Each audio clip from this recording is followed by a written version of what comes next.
Hello everybody, my name is James, hope you're doing well and welcome back to another video, and today we're going to be talking about a new report on Red Bull's car ahead of 2026 as well as an update on Lewis Hamilton. If you enjoyed the video, make sure to leave a like and subscribe for more Formula 1 content. Also make sure to follow me and exit James's pit lane, I'll leave a link in the description, but let's jump straight into the video. So let's start with Red Bull's car, and as we know, for next year it's going to be brand new regulations around the power unit and the chassis. The changes are huge, so there's going to be little to no carryover from this set of regulations to next year's rules in 2026. Now, with the new rules coming into play next year, Red Bull will produce its own engines for the first time via its newly established powertrains division, which is working in conjunction with US manufacturer Ford. So yeah, in addition to there being brand new rules in 2026, there are also big changes at Red Bull from next season. And now, ahead of 2026 getting underway, the first rumoured design details of the new RB22 have emerged. Basically, Planet F1 say a report by Italian publication Auto Racer has claimed that the RB22 will feature a pushrod suspension layout at both the front and rear of the car. If true, the change will see the Milton Keynes team drop its long-term philosophy of having a pull rod suspension at the front, which came with a significant aerodynamic advantage during the ground effect era in place between 2022 and 2025.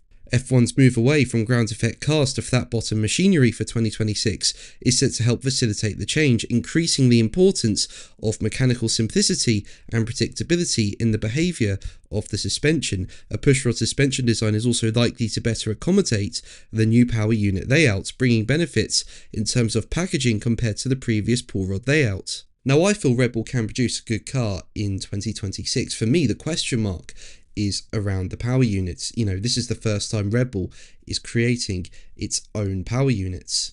And their rivals, you know, Mercedes, Ferrari, Honda, they've been producing engines for a while now, so they know what they're doing. This is all totally new for Red Bull, so it'll be interesting to see what happens.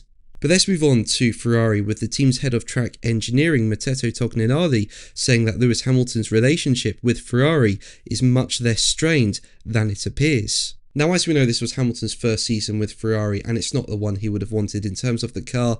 It wasn't the best, and the team finished P4 in the Constructors. And while there were some good results for Hamilton, such as his sprint win in China throughout the year, Hamilton did not get a Grand Prix podium nor a Grand Prix win. And in the early part of 2025, Hamilton had to clear up the perception of the occasionally terse radio messages between himself and new race engineer Riccardo Ademi, stating that there were no issues between them. And offering his view of the situation, Tognanelli explained that Ferrari and Hamilton might have underestimated the time taken to adapt, but feels that the media's view of the situation is much worse than the real relationship at play, with him saying, as quoted by motorsport.com, changing drivers and changing teams, mainly for a driver like Lewis, who spent 10 years in the same team, has a certain level of experience, is very difficult from both sides, for the driver and for the team.